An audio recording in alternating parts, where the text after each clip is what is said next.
नमस्कार, स्वागत है आपका हमारे शो हेल्थ पे चर्चा में।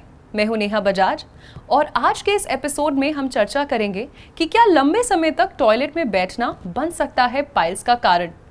और इस मुद्दे पर चर्चा करने के लिए हमारे साथ हैं doctor Ved Prakash, director minimal invasive and bariatric surgery Asian hospital Faridabad. Doctor साहब, हमारे कार्यक्रम में आपका बहुत बहुत स्वागत है। Thank you for inviting me. तो डॉक्टर साहब, अभी जो मैंने बात कही, क्या ये बात सही है? ये बात बिल्कुल सही है। आजकल हम सब लोग की एक आदत बन गई है कि टॉयलेट में या तो मोबाइल लेके जाएंगे या न्यूज़पेपर लेके जाएंगे और वो घंटों बैठे रहते हैं मोबाइल पे, कोई अपनी सीरियल या मनपसंद प्रोग्राम देख रहे होते हैं। उन्हें पता ही नहीं चलता कि वो स्ट्रेन पे स्ट्रेन किए जा रहे हैं, जबकि उन्होंने अपनी पूरी रेक्टम को एम्प्टी कर लिया है। उन्हें स्ट्रेन करने की ज़रूरत नहीं है, लेकिन वो अनचाहे स्ट्रेन करते जाते हैं और इस स्ट्रेन की वजह से पाइल्स होता है। तो जैसे कि भी आपने हमें एक लाइफस्टाइल डिसऑर्डर के बारे में बताया, तो क्या खाने पीने से भी पाइल्स का कोई रिलेशन है? बिल्कुल। पाइल्स की बेसिक रीज़न जो है वो कॉन्स्टिपेशन है।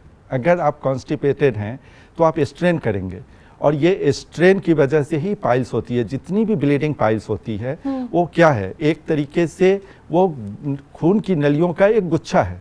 अगर ये खून की नलियों के गुच्छे स्ट्रेन की वजह से अगर आप इसे लंबा खींच दें तो वो पतली भी होगी, और जब पतली होगी तो वो ब्रेक भी आसानी से करेगी। तो जब भी हम स्ट्रेन करते हैं तो ये पाइल्स के गुच्छे पतले हो जाते हैं और जोड़ लगाने पर वो ब्लीड करते हैं।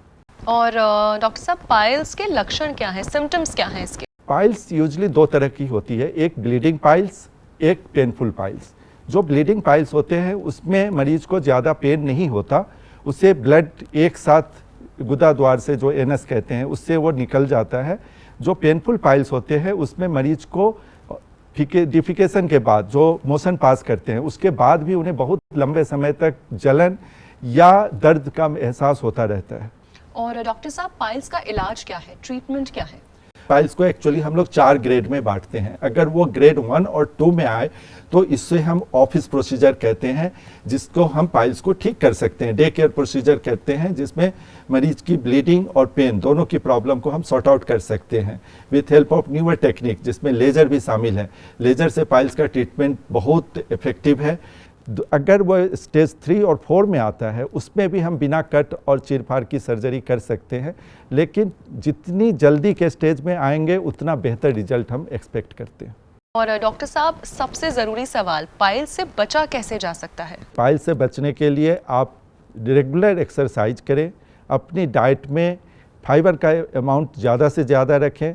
नंबर 3, आप पानी खूब पिएं। जितना पानी आप पिएंगे कॉन्स्टिपेशन होने की रिस्क उतनी कम होगी। कॉन्स्टिपेशन एक डिजीज नहीं है, कॉन्स्टिपेशन एक हैबिट है। अगर आपकी टॉयलेट ट्रेनिंग प्रॉपर नहीं हुई होती है बचपन में तो आप आगे चलकर कॉन्स्टिपेटेड होते हो। तो कॉन्स्टिपेशन से बचने के लिए आपको हेल्दी डाइट, अपने डाइट में एक्स्ट्रा फाइबर को इन्वॉल्व करना है, जंक फूड से बचना है। बाहर की जो तेल और घी जो हम स्ट्रीट फूड में यूज करते हैं वो बहुत ही खतरनाक होता है, जिससे आमतौर पे हम कॉन्स्टिपेटेड हो जाते हैं। तो हमें ऐसे अनहेल्दी फूड से बचना है। और जैसा मैंने कहा, टॉयलेट में कोई न्यूज़पेपर नहीं, कोई मोबाइल नहीं, and defecate yourself in 3 minutes time and once a day, that is sufficient. आपकी दी हुई जानकारी से आई एम श्योर सबको काफ़ी फायदा होगा। तो देखा आपने कि पाइल्स जैसी गंभीर बीमारी से भी बचा जा सकता है, बशर्ते आप हेल्दी फूड ईटिंग हैबिट्स अपनाएं और अपनी बॉडी को अच्छे से हाइड्रेट करें। तब भी थोड़ी सी दिक्कत आती है तो अपने डॉक्टर को कंसल्ट करना ना भूलें। थैंक यू डॉक्टर, आप एशियन हॉस्पिटल से हमारे स्टूडियो में आए और इतनी इंपॉर्टेंट इन्फॉर्मेशन आपने सबके साथ शेयर की। Thank you very much. Thank you.